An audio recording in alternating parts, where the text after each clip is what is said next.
தட்டிக்கிட்ட சிக்கமாயி தொட்டி உள்ள நானும் போய் தட்டிக்கிட்ட சிக்கமாயி தொட்டி உள்ள நானும் போய் பெப்சியை ஏத்திக்கின்னு முக்குனங்க. அச்சராபெரி எல்லாமே எனக்கு தான், அச்சராபெரி எல்லாமே எனக்கு தான்.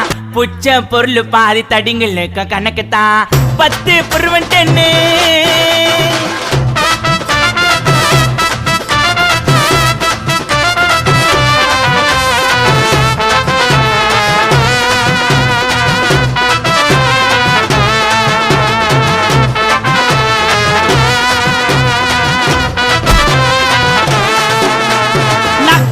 வச்சதுமே விறு விறுன்னு இருக்குதுங்க, வீல்ல எத்தா ஜன்னம் பறக்குதுங்க.